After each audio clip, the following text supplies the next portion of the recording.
guys, welcome back to Jody Lewis Creations, and we are in the final episode of Dephemerember. So, what I'm doing, so I said I wasn't going to really go over everything. I was going to do a lot of prepping, and I am going to be prepping, but I just wanted to kind of talk through the beginning stage in case you wanted to do this on your own. And I know there's lots of tutorials out there, and feel free to follow whoever you like. I have not done it this particular way before, but I'm going to try it. So I have the last bit of this watered down gloss Mod Podge, which if you have followed me at all, you know I hate this stuff. But I can't throw it away because I can't just throw it away. So what I'm doing is I'm just going to get a good coat on my piece of cardstock base here. And the reason that I'm doing this is because I want to stabilize some paper. And it's not going to be like super thick. I mean, it can be. I actually could score this and fold it in half. It's kind of late for that now, isn't it? That's okay. So what I'm doing is I'm just going to get a good layer of glue on here. And now this has to dry for quite a long time because in order to be able to punch out my buttons, I need this to be really dry. So this is pretty much going to set for today. I know I said I was going to film this in the morning, but this part of it I'm filming immediately after episode 24. The reason, like I said, is that this needs to be really good and dry before I can punch out my buttons. So I'm making buttons. I know, like on this episode for Louisa, she used some of her family members' buttons, which I have, but for the purpose of this video, I'm doing it this way because I know what I want to do. So anyway, I've said that a bunch of times. I'm sorry. Okay, I can throw that parchment away because whatever I don't use in this project, I really am throwing away. I'm tired of this Mod Podge taking up cabinet space. It's not something that I reach for. I don't like the gloss. And I've been trying to use it for things like gluing pages, book pages and stuff together. That doesn't matter if it's gloss because I mean it is glue, but anyway, I just don't like it. I don't like the finish. I don't like how it dries. As a top coat, I just don't really like it a lot. I don't tend to reach for Mod Podge. I suppose if you've been watching me, you know that. It's just not my favorite glue. I mean, it has its purposes, but for me, it's just not my go-to. I just don't care for it. All right, so I'm gonna make sure this is down really well. Go over it, take my brayer to it, and I'm gonna let that dry. When I come back, I'm probably gonna splatter this with something to kind of stain it a little bit, to give it some color. I love this sheet music. It's got lots of notes on it. And anyway, so we'll add some more interest and dimension to this after it's dry. So there's that. Okay, so that's step one. If you want to follow along, get a piece of cardstock and glue. You can use dictionary pages, music pages. You can use whatever you want. Just use whatever you want. Use what makes you happy. And man, there's still quite a bit in there. I mean, I say quite a bit. I don't know if you can see that. But anyway, it's already watered down, so I'm pitching it. It's recycle week, so it's going. Okay, so anyway, let that dry, and I'll be back. Okay, so this is pretty much dry, I think. And for the fun of it, I did a second one. This one's going to give me some cool buttons. So what my plan is here it is. I'm like, I know it's on here somewhere. This is a punch that is approximately 1 inch, I think. Don't know where my ruler is. But anyway, I believe it's approximately 1 inch. So let's just do this. I'm just gonna go here in the corner and I'm gonna punch one, okay? And it has some give to it. So if you feel like that's not stable enough for you, then, you know, back it some more. So yeah, it's about a 1 inch button. So if you have a smaller punch, which I don't, then you can do it with a smaller punch. So I'm just going to punch these out, however many I want to do. Not a big deal, right? We'll do 4 for now of these. Excuse me, I have tickle in my throat. And because I kind of have that manila edge there, I'm just gonna take my ink and go around the edges of these, okay? So there's that. And then I have this new little hole punch that I got the other day and I haven't used it yet. So let's just see if I can manage to do this and not mess it up. So let's see if I can go about, I hope you, oh, I'm off. I was trying to do it on film. Sorry, I'm trying to do it where I can see it. And then, oh, you know what I should have done? Well, it's okay. This can be our test one. Yeah. So, like that. Okay? So you see that?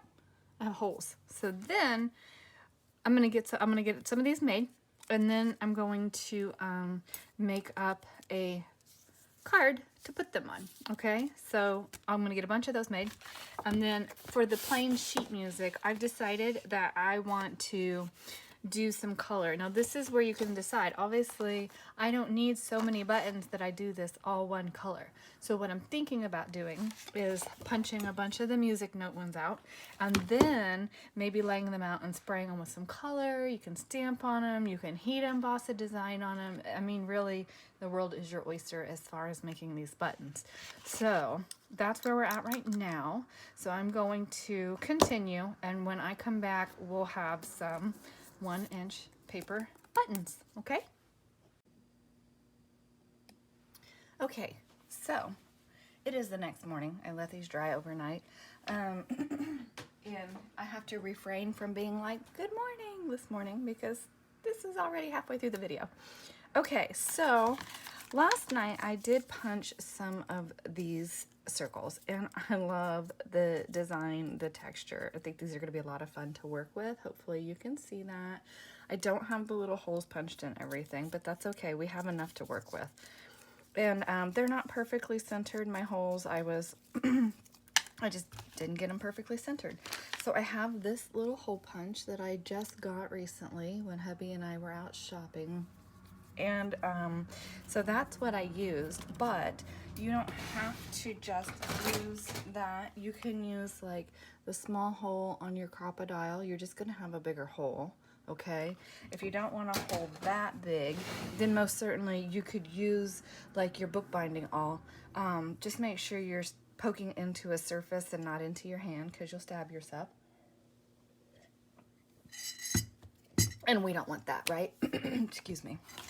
We don't want anybody to be getting holes in their hands from the awl, and I'm not going to do any of those this morning because I don't think my fingers would take it. But, you know, you would, or you can even use a needle and just push your needle all the way through. These are obviously the music page ones that I punched out. And what I thought I would do is I think I'm going to make 3 cards because 1, 2, 3, 4, 5, 6. Okay, yes, I counted correctly this morning. So on these wood, whatever, on these brown ones, I just want to go around the edges and see that didn't, this punch is, I need to punch some foil and try that. I don't know. Have you guys tried that? Does that work? I'm not even sure. So I just want to clean that up a little bit. I know if I only punched like 1 sheet of paper, it doesn't want to, I'm going to actually get darker than that. It doesn't want to give me a clean edge on the one side. It always leaves it where I have to kind of like trim it. It's super annoying. But anyway, so let me know if you guys have tried to punch foil to sharpen your punches. Did it work? Because I've got a couple that don't want to punch very well. And, you know, I used the 1-inch punch on these buttons, but you're not limited to that. I mean, if you can make buttons out of a heart punch or a star punch, or, you know, this is the 1 3/4 punch. You can make big buttons out of that.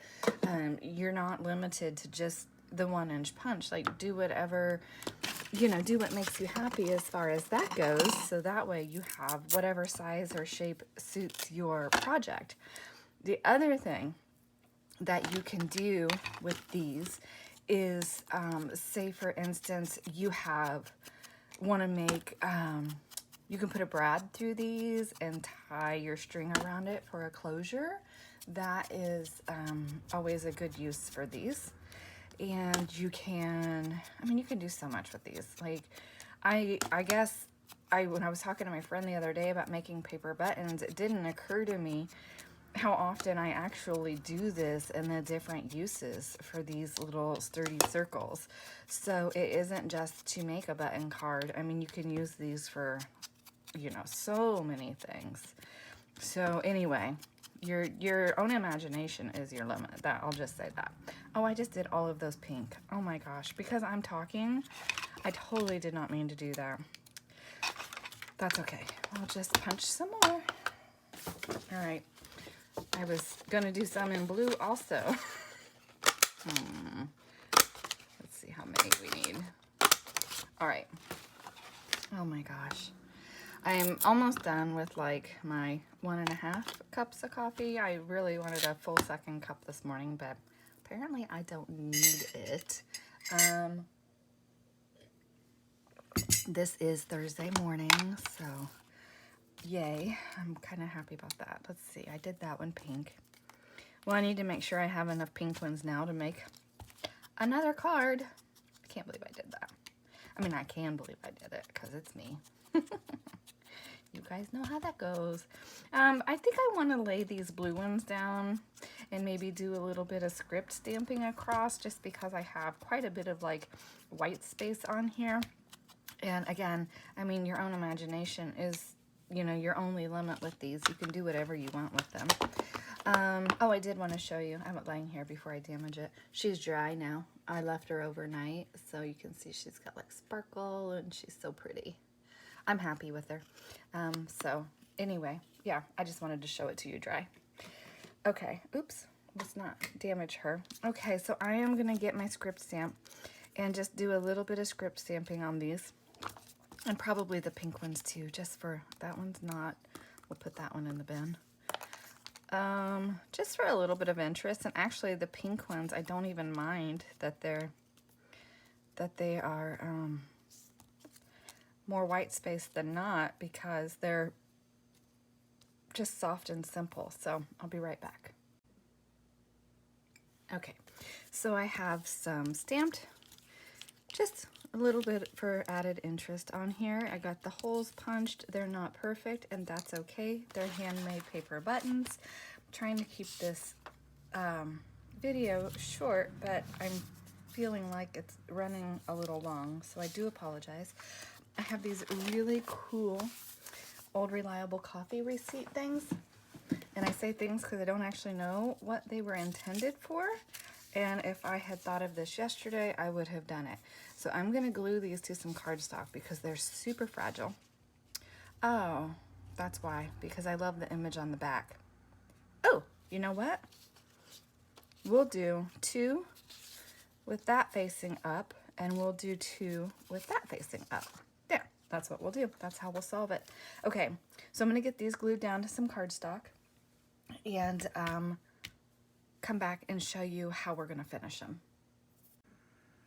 So I'm thinking my way through this, and I think I'm going to use my Liquitex matte medium. And the reason is that these are so fragile that I'm just afraid to try to use like a glue stick or something on them. So I'm just going to very, you know, just try not to slop it everywhere, which I'm known to do. And just get a good coverage on the bottom. It's soaking into my cardstock, so hopefully this works. And yes, this is very dark, but because of the nature of what this piece is, it's not really something that you're going to be journaling on the back of, I feel like. So I think that having the dark background is going to be okay. And the reason that I'm putting the matte medium on the top as well is just to seal that and protect it. Like I said, these are torn and fragile. I don't know how old they are. Again, these are something from my friend that sends me the most amazing vintage stuff. And actually, it was my conversation with her that let me know that this is what I was going to do for this prompt. So how fun is that?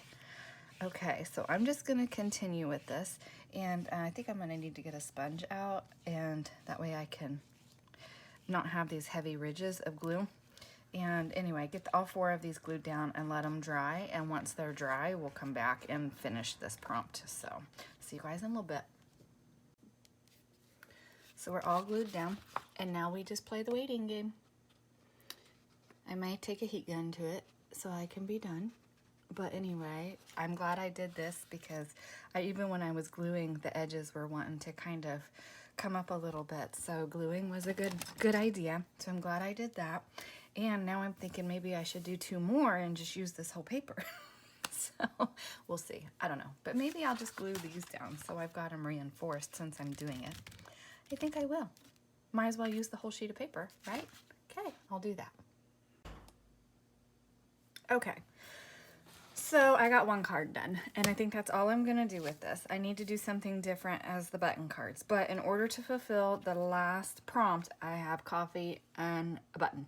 So this is the button card, and I put some buttons just along the bottom. And the reason is I love these cards, and I'm having a hard time putting the buttons on them because, I mean, how cool are these gonna be just tucked in a pocket of something? Maybe put some coffee dyed paper on the back. Like, how cool would that be? So I'm gonna leave it at that. We do have this piece of pink paper here from the Christmas pack, and I think I am gonna put these pink buttons on here and put those in a pocket, but I have to go find pink thread. Then I will stamp out buttons on the top of this and tuck that into a pocket because I do think that would be really cute.